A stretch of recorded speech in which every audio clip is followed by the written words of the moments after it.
bag diet. Take it away, Ryan. Okay, thank you.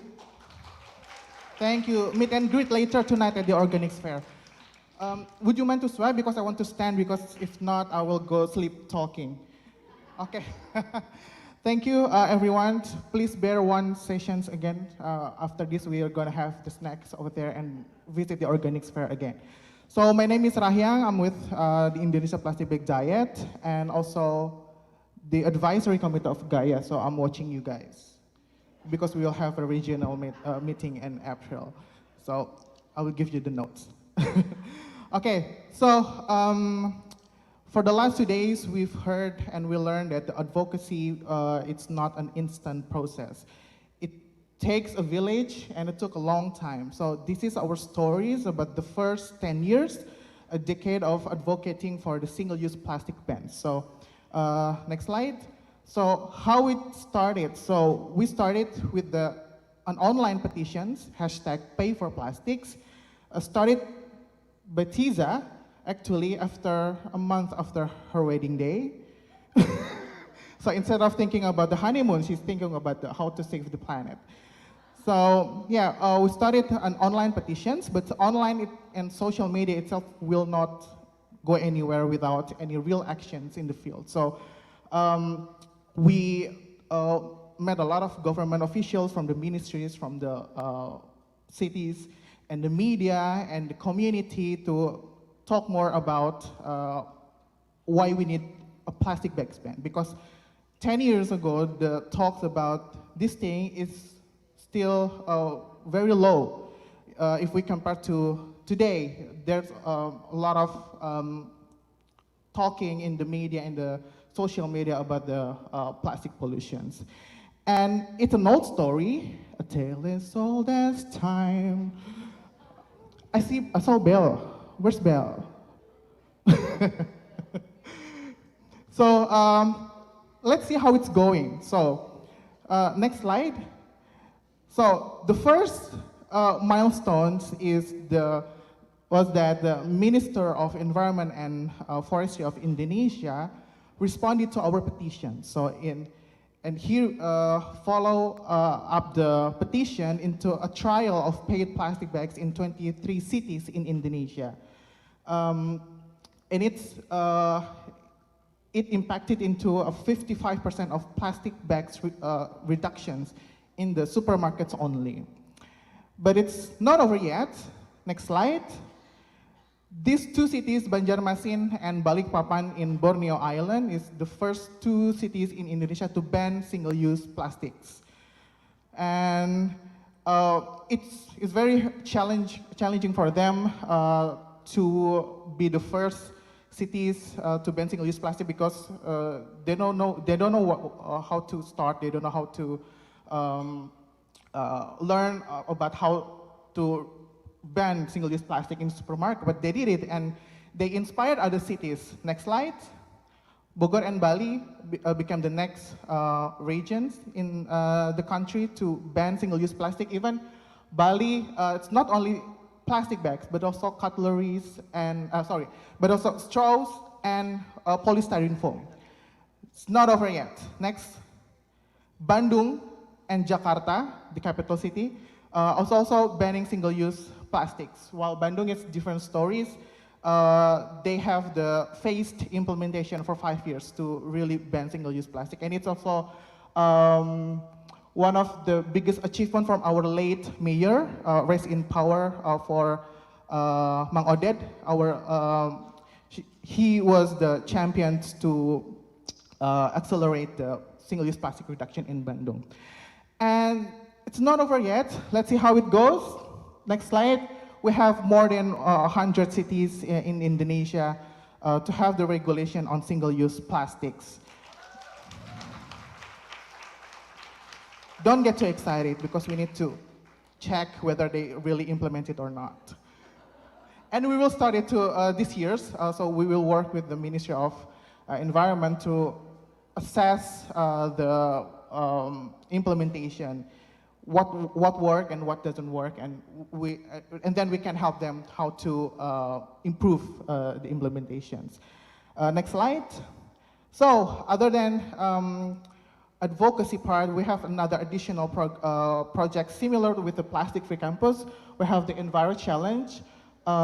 It's a educational program for the high school students, and then we have the guidelines on how teachers and also the students can implement in the schools. We also have the augmented reality app to Leo. Really, 5 minutes, okay. But thank you for reminding. Yes, we have the augmented reality games. It's an app to show to the Gen Z, because they very fancy with the technology, so we need to invest more in the technology to make them easier to understand the life cycle of plastics. So if you want to learn, but it's in Bahasa Indonesia, if Guy and BFFP wants to translate it, yes, do it. Yeah, you can scan it and you can download it. Next, the plastic-free market. This is one of the biggest challenge for the local government to make them comply with the regulation. Supermarket, malls, it's easy to adopt the regulation, but the traditional market, it's very hard because we have to approach the vendors one by one. The management do not have that authority to change the behavior of the vendors, let alone the consumers. So we didn't work together. We work with Nol Sampah. Mas Wawan is here from Nol Sampah Surabaya. He championed to make one of the modern traditional market in Surabaya plastic-free. Even he inspired the mayor to create the regulation. So like after we launched the programs in one of the traditional market in Surabaya, 2 months later, the mayor issued the regulations to ban single-use plastics in Surabaya.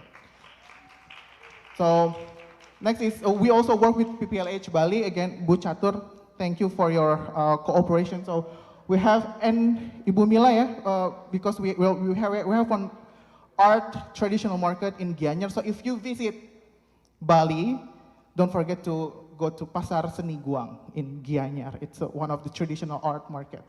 You can buy souvenirs, clothes, and everything.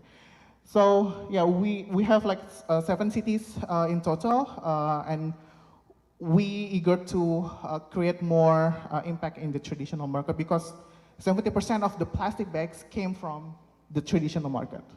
Next slide. Next slide, this is just the data. So the reuse revolutions, Tiza and Darina has already explained it more about this. And we're not only integrated in the national and local in Jakarta, but also with the PR3, with the reuse rows. So I have it. Do you want it? Please ask Tiza to give you, because she also in part of the PR3. So these are the reuse rows, and then they have like this secret sign, like secret society sign, but the reuse rows. So yeah, you want some flowers? You want some flowers? No? I can buy myself flowers. You can buy yourself flowers.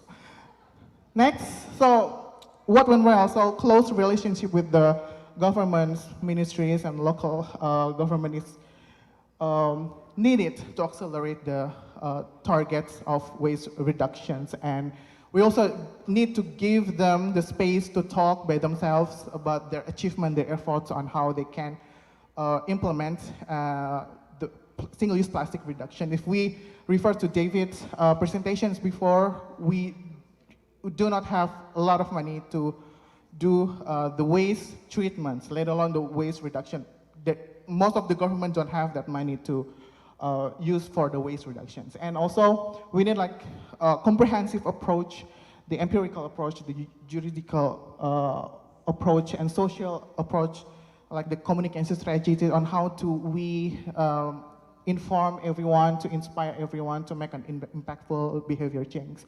And then there are some challenges, as I mentioned before, about the traditional market and yeah, budget, and also the bioplastic and also degradable plastic is still haunting us. Until now, they're not only producing the plastic bag, but also straws, and also the food packaging. So they're evolving, so we have to evolve too. So next, last slide. So we make a guideline for the policymaker on how to make the regulations on single-use plastics. It's available in English, and also there's a story of 5 cities on how they implement the single-use plastic reductions, on how to do the baseline, the evaluation of the regulations. So it's also available in English, and it's just launched last year. And I hope you can find it useful of the document. Okay, Leo, okay, I'm finished now. Thank you so much. Next slide is just, if you want to see more information about us, there's the website, social media, and everything. Thank you so much.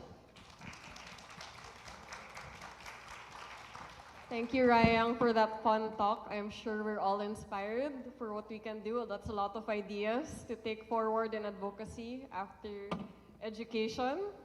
Unfortunately, we don't have time for questions anymore, so let's give one last round of applause to our speakers before we close the whole conference. Thanks, everyone.